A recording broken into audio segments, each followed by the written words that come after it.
અને ક્યાંક ને ક્યાંક એવા સમાચાર મળતા હતા કે તે આમ આદમી પાર્ટીમાં અત્યારે અંદરોઅંદરના ડખા જે છે ચાલી રહ્યા છે, પરંતુ હવે સત્તાવાર રીતે પુષ્ટિ થઈ ગઈ છે અને ફેસબુક પોસ્ટના માધ્યમથી રાજુ કરપડાએ રાજીનામું આપી દીધું છે। અત્યારે કારણો તો નથી ખબર, પણ અત્યારે તો એટલું કહી શકાય કે આમ આદમી પાર્ટીના ડખા અંદરો-અંદર જે છે હવે વધી રહ્યા છે। છેલ્લા કેટલાય સમયથી ચર્ચાઓ થઈ રહી હતી કે રાજુભાઈ કરપડા જે છે આમ આદમી પાર્ટીના નેતાઓથી અસંતુષ્ટ છે। જે રાજુભાઈ કરપડા જ્યારે જેલમાં બંધ હતા ત્યારે પણ આમ આદમી પાર્ટીના કેટલાક નેતાઓ દ્વારા યોગ્ય રીતે તેમને બહાર લાવવાની કાર્યવાહી કરવામાં નથી આવતી તેવા સમાચાર જે છે સૂત્રો દ્વારા મળી રહ્યા છે। પરંતુ હવે જે ફેસબુક પોસ્ટના માધ્યમથી રાજુભાઈ કરપડાએ જાહેરાત કરી દીધી છે કે તેઓ આમ આદમી પાર્ટી હવે છોડી રહ્યા છે। હવે જોવાનું રહ્યું કે આગળ કઈ પાર્ટીમાં જોડાવે છે, પરંતુ એટલું હવે ખબર પડી રહ્યું છે કે આમ આદમી પાર્ટી અત્યારે ગુજરાતમાં જે પ્રકારે તેમનું વર્ચસ્વ બની રહ્યું હતું, પરંતુ રાજુભાઈ કરપડાના હવે જે પ્રકારે તેઓ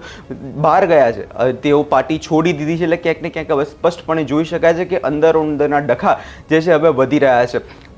ગુજરાતમાં જો આમ આદમી પાર્ટીની વાત કરવામાં આવે તો ગુજરાતમાં ગણીને 5 આમ આદમી પાર્ટીના નેતાઓ છે જેઓ પોતાનું વર્ચસ્વ ધરાવે છે, તેમાં રાજુભાઈ કરપડા પણ હતા। પરંતુ હવે ક્યાંક ને ક્યાંક રાજુભાઈ કરપડાએ જે રાજીનામું આપ્યું છે તેના કારણે ગુજરાતમાં અત્યારે ચર્ચાનો વિષય જે છે જાગી ગયો છે। અત્યારે સત્તાવાર રીતે પુષ્ટિ તો થઈ નથી, પરંતુ ક્યાંક ને ક્યાંક એટલું કહી શકાય કે આમ આદમી પાર્ટીનું ભવિષ્ય હવે ક્યાંક ને ક્યાંક થોડું જોખમમાં છે, કેમ કે જે રીતે જોવા જઈએ તો જે ડખા જે છે એ અંદરો-અંદર વધતા હોય તેવું લાગી રહ્યું છે।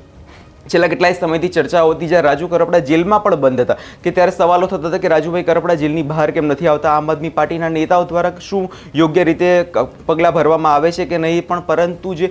ફેસબુક પોસ્ટના માધ્યમથી રાજુભાઈ કરપડાએ જે પોસ્ટ કરી છે તેમાં એમણે કહી દીધું છે કે તેઓ આમ આદમી પાર્ટીમાંથી રાજીનામું આપી રહ્યા છે, એટલે ક્યાંક ને ક્યાંક એવું જોઈ શકાય કે આજે 108 દિવસનો જે સમયગાળો હતો તે સમયગાળામાં કેટલાક નેતાઓ કદાચ એટલું યોગ્ય રીતે મદદ ના કરી શકાય અને આમ આદમી પાર્ટીના નેતાઓથી આમ રાજુભાઈ કરપડા અસંતુષ્ટ હોય તેવું આપણને દેખાઈ રહ્યું છે। આપણે હવે જોવાનું રહ્યું કે આગળના સમયમાં રાજુભાઈ કરપડા ક્યાં કઈ પાર્ટીમાં જોડાય છે, પરંતુ અત્યારે એટલું કહી શકાય કે આમ આદમી પાર્ટીમાં અંદરોઅંદરના ડખા જે છે હવે ચરમ સીમાએ પહોંચી ગયા છે અને જેના મુદ્દે હવે રાજુ કરપડાએ રાજીનામું આપી દીધું છે। આ વિષયને લઈને તમારો શું અભિપ્રાય છે તેમને કમેન્ટ કરી ચોક્કસથી જણાવજો। અમારી ચેનલ નિર્ભય ન્યૂઝને લાઈક